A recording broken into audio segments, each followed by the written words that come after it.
हमारे देश का हर एक बच्चा बच्चा सिपाही होना चाहिए, क्योंकि हमारा देश जो है ना दोनों ओर से दुश्मनों से घिरा हुआ है, इधर चाइना, एक और पाकिस्तान, एक और चाइना।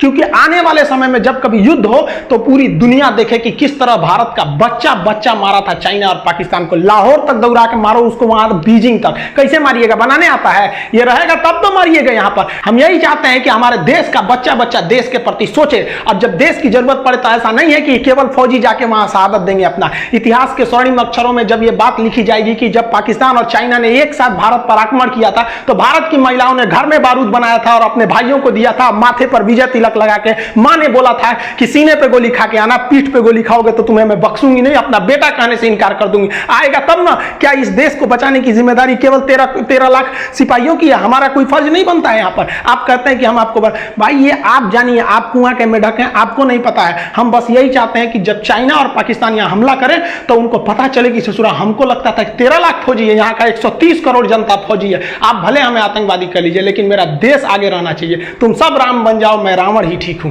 सॉरी, आप लोग बुरा मत मानिएगा यार। कुछ लड़के ऐसा कमेंट कर देता है ऐसे कि हम आपको आतंकवादी बनाना चाहते हैं। हम काय को बनाना चाहेंगे? पढ़ा लिखा आदमी सब चीज का समझदार होता है।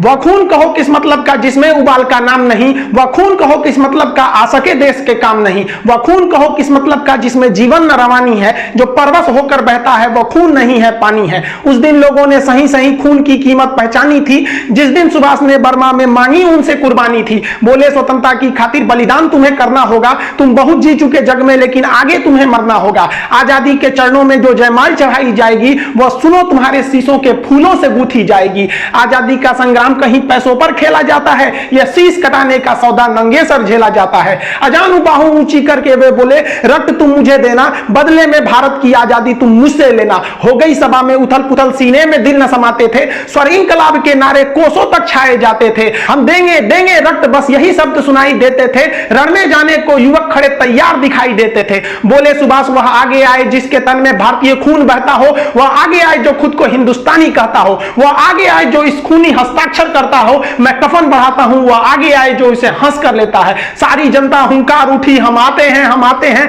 माता के चरणों में हम अपना रक्त चढ़ाते हैं।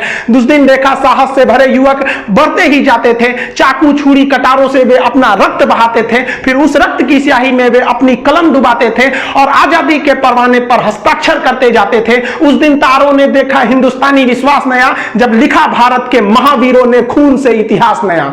आप सभी देशवासियों को स्वतंत्रता दिवस की हार्दिक शुभकामनाएं। यह स्वतंत्रता दिवस हमारा हमेशा बरकरार रहे। हम लोगों को ये जो आजादी मिली है ये इतने आसानी से आजादी नहीं मिले। वो आजादी के लिए न जाने कितने वीरों ने अपने बलिदान दिए हैं। इसको दक्षिण का याद करिए, टीपू सुल्तान, वो मराठाओं की शक्ति, वो राजपूतों का बलिदान, वो सिखों की तलवार, झांसी की रानी, वो 11 साल का लड़का खुदीराम बोस जिसकी दाढ़ी मूछ नहीं थी, फिर भी उसने अंग्रेजों के आगे डट कर मुकाबला किया और अंग्रेजों ने उस बच्चे को फांसी चढ़ा दिया। वो सुभाष चंद्र बोस याद कीजिए, वो भगत सिंह, चंद्रशेखर आजाद, अशफाकुल्लाह खान, राम प्रसाद बिस्मिल, न जाने कितने वीरों ने इस देश को सींचा है अपने रक्त से, तब हमें यह आजादी मिली है। लेकिन आज भी अशिक्षितता के अभाव में, अशिक्षितता के कारण हम इस आजादी को अच्छे से नहीं ले जा पा रहे हैं। जितना देश को आगे जाना चाहिए अभी भी देश को आगे ले जाने की जरूरत है। अभी हमको लड़ना है अशिक्षितता से। अगर हम अशिक्षित रहेंगे तो कभी आगे नहीं जा पाएंगे। हमारा देश का नाम उतना आगे नहीं जा पाएगा जितना हमें जाना चाहिए। इसलिए वर्तमान समय में आपको वो कोई ऐसा नहीं है कि अब आपको कोई अंग्रेजों से लड़ना, अभी आपको लड़ना है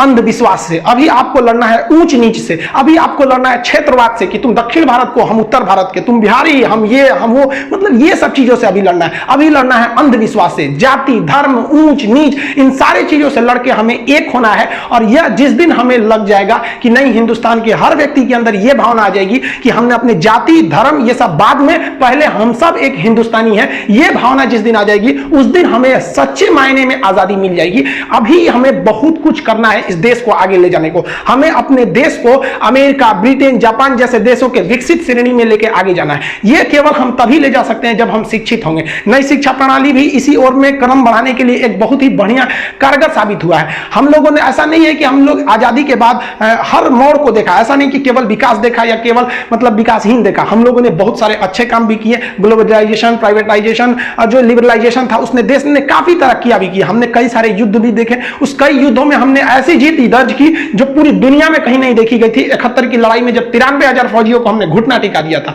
लेकिन जब तक हम एक भी हिंदुस्तानी की सांसें चलेगी, हमारी अंतिम सांसों से भी ये तिरंगा लहराते रहेगा। इसके साथ कोई छेड़छाड़ नहीं कर सकता है।